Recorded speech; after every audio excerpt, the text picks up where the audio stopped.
ফ্যাক্টরিগুলো সমস্ত দেখা গেল ভেঙে রাতের অন্ধকারে গুড়িয়ে ফেলা হলো, বড় বড় মাল্টি স্টোরের বিল্ডিং তৈরি হলো। আজকে ভাবতে পারেন পশ্চিমবাংলায় আজকে উপঢৌকনের রাজনীতি, পুজোতে 1,10,000 টাকা করে দেওয়া হচ্ছে। আমাকে যখন জিজ্ঞেস করেছে আমি বলেছি এতে পশ্চিমবাংলা ছাত্র সমাজ যুব সমাজ কারোরই কোনো ভালো হবে না।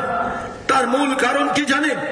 একটাই কারণ, আমি এখান থেকে কলকাতা থেকে যখন দুর্গাপুর পর্যন্ত যাই, ডানকুনি থেকে বর্ধমান পর্যন্ত গেলে রাস্তার দুই দিকে গাড়ি দাঁড় করিয়ে আমি চিপসের প্যাকেট কিনি, আর গায়ে কি লেখা আছে দেখি, কোথায় এই চিপস তৈরি হচ্ছে সেটা আমি দেখার চেষ্টা করি। ভাবতে পারেন পশ্চিমবাংলার সব থেকে দুটো গুরুত্বপূর্ণ জেলা হুগলি এবং বর্ধমান, সব থেকে বেশি আলু তৈরি হয়। এই আলু বাইরে গিয়ে সেখানে আজকে বিভিন্ন বাই প্রোডাক্ট অর্থাৎ বিভিন্ন রকম আলুর প্রোডাক্ট তৈরি হয়, চিপস তৈরি হয়, কলকাতায় ফিরে আসে। অথচ এই রাজ্যে আজকে কিন্তু এই আলু থেকে চিপস তৈরি করা যায় এটা সরকার ভাবতে পারে না।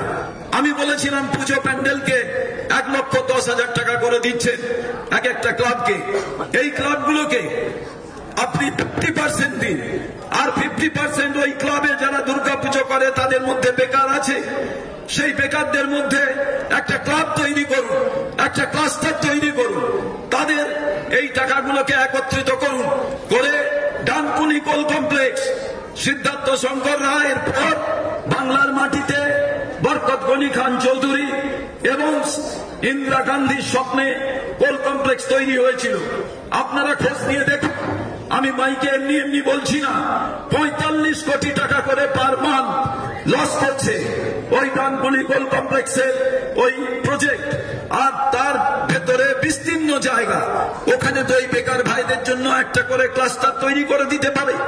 সেই ক্লাস্টার গুলোতে যদি আজকে 15 জন 20 জন করে এই ক্লাব যারা দুর্গাপুজো করে সেই ছেলেগুলো যদি 50,000 টাকা করে নিয়ে একত্রিত ভাবে 10 লক্ষ টাকা দিয়ে একটা ইউনিট তৈরি হলো, পরের বার দুর্গাপুজোকে টাকা দিতে হবে না, ওই বেকার ভাইয়েরা সরকার হিসেবে নিজেরাই দুর্গাপুজো করতে পারবে।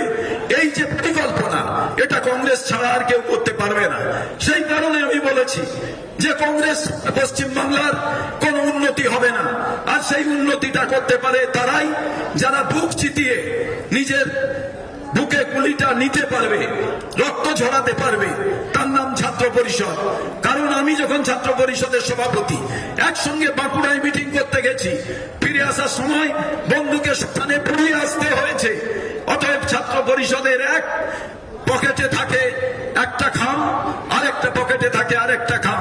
কোন খামে লেখা থাকে শ্মশানের ঠিকানা, কোন খামে লেখা থাকে কবরস্থানের ঠিকানা।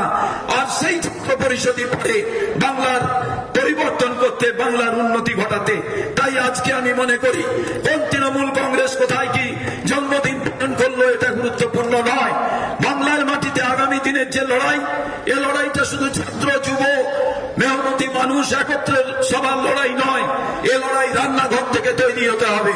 কারণ সারা ভারতবর্ষে যখন দেখা যাচ্ছে সব জায়গায় আগুন নেমে যাচ্ছে, নরেন্দ্র মোদীর জামানায় আজকে সর্বোচ্চ বেকার বেশি, নরেন্দ্র মোদীর জামানায় আজকে বাইনারি পলিটিক্স শুরু হয়ে গেছে, নরেন্দ্র মোদীর জামানায় যখন ভোট চুরি আজকে সমস্ত জায়গায়, তখন কিন্তু আপনাদের ভাবতে হবে কংগ্রেসকে ছাড়া রাজপথে অন্য কোন রাজনৈতিক দলকে আপনারা পাবেন না।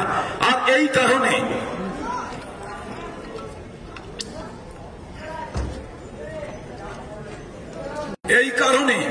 আজকে রাহুল গান্ধীর কথা আমাদের মনে করতে হবে।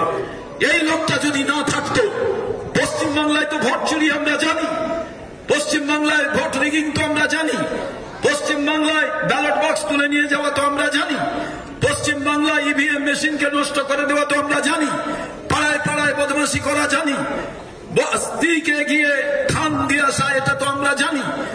পশ্চিমবাংলায় ভোট লুট হয়, ভোটের দিন খুন হয়, আমরা সবাই জানতাম। কিন্তু নির্বাচন কমিশন চুরি করে, এটা আজকে রাহুল গান্ধী যদি প্রমাণ না করতেন, ওই ঐতিহাসিক প্রেস কনফারেন্স যা বিশ্বের ইতিহাসে কোথাও হয়নি, প্রথম তিনি করে দেখালেন। আজকে তাই আমাদের আজকে ভাবতে হবে, এ লড়াইটা শুধু নিছক লড়াই নয়।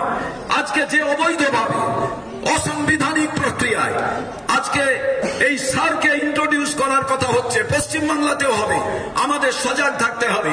65 লক্ষ মানুষকে যেভাবে ভোটার লিস্ট থেকে বাদ দিয়ে দেওয়ার চক্রান্ত বিহারে হয়েছিল, রাহুল গান্ধী যদি রুখে না দাঁড়াতেন, ভারতবর্ষে অন্যান্য রাজনৈতিক দল রাহুল গান্ধীর সঙ্গে যদি রুখে না দাঁড়াতেন, আজকে নিশ্চিতভাবে আমি মনে করি এই যে সেন্ট্রাল গভর্নমেন্ট এবং নির্বাচন কমিশনের যে তাদের অবৈধ আতাত, অশুভ সন্ধি, আজকে কিন্তু বাংলার মানুষ, ভারতবর্ষের মানুষ জানতে পারতেন না। আমি তাই আজকে মনে করি